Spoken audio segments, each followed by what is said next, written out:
Salut à tous et bienvenue dans cette vidéo explicative d'un tour de magie. Oh mon dieu, Alexis révèle de la magie, mais qu'est-ce qui t'arrive? T'as changé, putain! Non, tout simplement, j'essaye d'expliquer parce qu'il y a beaucoup de gens qui demandent comment on commence la magie, comment on apprend dans les DVD, etc.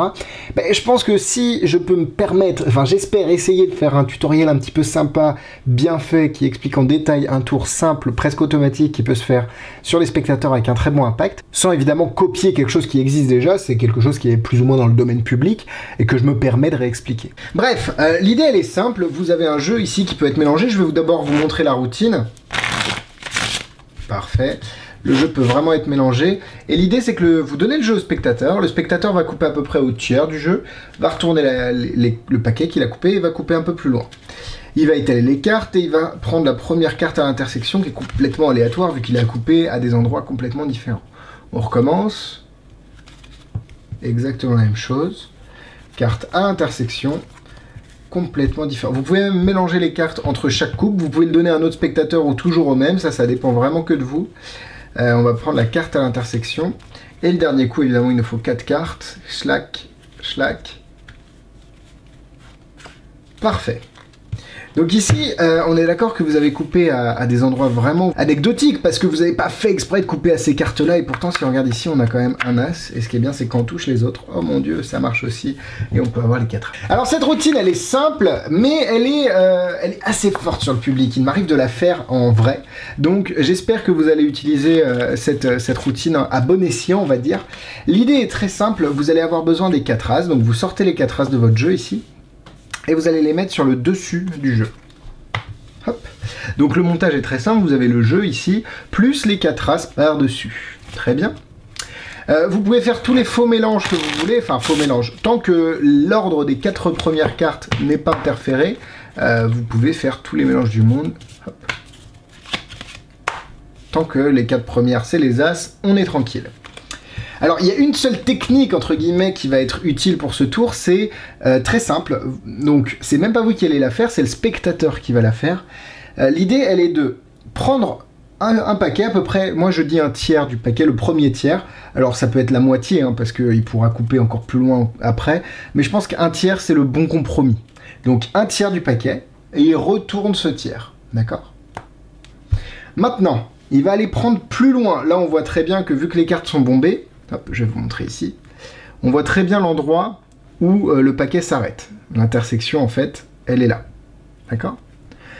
Le spectateur prend ensuite plus loin que cette intersection. Donc là, je lui dis de prendre à peu près la moitié. Et il va retirer tout le processus. Donc il va retourner tout ce paquet de cartes. Donc si vous avez normalement suivi, les cartes à l'intersection sont toujours les 4 as. Les 4 premières cartes. Je vais vous montrer tout ça avec des cartes d'un jeu différent pour que vous puissiez un petit peu mieux comprendre. Voilà, j'ai sorti des 4 as ici d'un autre paquet et je vais avoir besoin de retirer évidemment les 4 as ici. Parfait. Donc, on va prendre ces 4 as là et on va les mettre sur le paquet. Donc là, ils vont quand même être assez visibles par rapport au reste. Donc, regardez ce qui se passe. Je coupe un tiers. Les 4 as se retrouvent face en l'air, au-dessus mais en bas du paquet ici. On est d'accord ? Hop. Donc les 4 as sont là.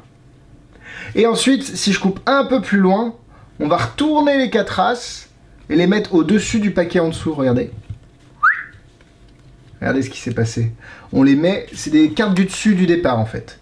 Donc je pense que vous avez compris à ce moment-là que tout va résider dans le fait de faire cette technique pour récupérer à chaque fois la première carte. Attention, attention, attention. Il y a quelque chose d'assez important à ne pas oublier dans cette routine. Donc toujours un tiers, la moitié, et vous allez prendre, donc ça évidemment c'est le spectateur qui le fait. Donc vous allez avoir besoin de bien diriger votre spectateur à ce niveau-là. Donc vous lui dites, tu prends la première carte à l'intersection, et c'est là que c'est très important, le paquet de cartes face en l'air qu'il te reste en main droite, tu le retournes, et tu le mets en dessous. En dessous, parce que s'il le met au-dessus, bah, tu perds complètement tes as dans le milieu du jeu. T'as compris? Je pense que t'as compris. Donc tu le mets en dessous, hyper important. Et ça, si vous vous trompez une seule fois, bah, le tour il est raté. Donc il va falloir faire très attention et être très directif par rapport à ça, avoir une intonation de voix claire et puis des ordres assez précis pour que le spectateur fasse exactement ce que vous voulez. Donc on recommence, on coupe un tiers, tu retournes le paquet, tu vas couper à peu près la moitié, un peu plus loin que là où tu as coupé, et tu vas également retourner ton paquet. Tu tu éventailles les cartes jusqu'à tomber à la première carte face en bas que tu poses sur la table. Le paquet de cartes face en l'air qui te reste en main droite, tu le mets face en bas, en dessous du paquet. Ainsi de suite, un tiers, une moitié, on prend la première carte à l'intersection, puis le paquet de face en l'air dans la main droite, on le retourne et on le met en dessous. Et pour la dernière fois, un tiers, une moitié. Alors libre à vous aussi d'expliquer aux spectateurs un tiers, une moitié, de modifier cette chose-là, de le dire plutôt coupe un petit peu de cartes et coupe un peu plus de cartes. L'idée c'est pas non plus de le forcer à couper à un tiers ou à la moitié, il peut couper un petit peu où il veut, tant qu'il coupe plus loin la deuxième fois que la première. Et évidemment ici vous avez les 4 as. Donc voilà, n'hésitez pas à réutiliser cette routine. Petit conseil, cette méthode, cette technique peut aussi être utilisée comme un forçage. Imaginez, hop, vous mélangez les cartes, vous voulez forcer la dame de carreau. Vous prenez la dame de carreau, vous la mettez sur le jeu. Et là, vous demandez au spectateur, c'est pas moi qui vais te faire choisir une carte, mais c'est toi qui vas la choisir tout seul. Alors comment tu vas faire? C'est très simple. Tu prends un petit paquet ici, tu le retournes et tu le mets sur le jeu. Tu prends un plus gros paquet, tu le retournes et tu le mets sur le jeu. Hop, on va réégaliser tout ça. On est d'accord que tu as coupé les paquets que tu voulais, que tu souhaitais. Et pourtant, est-ce que tu peux prendre la première carte à l'intersection, qui est quand même une carte aléatoire au final, vu que tu as coupé vraiment où tu voulais? Parfait. Et là, tu peux soit le faire regarder au spectateur et faire je sens du rouge, une dame, plutôt une dame de carreau. Ou alors tu peux avoir la dame de cœur qui est préparée en prédiction et dire t'as choisi la dame de carreau. Ce qui est bizarre, c'est que j'avais une prédiction ici. C'était la dame de cœur, juste sa copine, tu vois. Ça peut être sympa aussi de faire ce genre d'effet.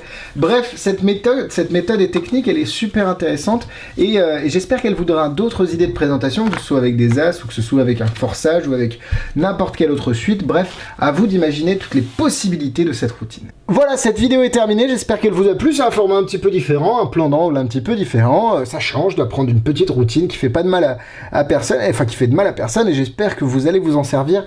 Je vous assure que même si elle paraît simple, elle peut être dévastatrice pour les spectateurs.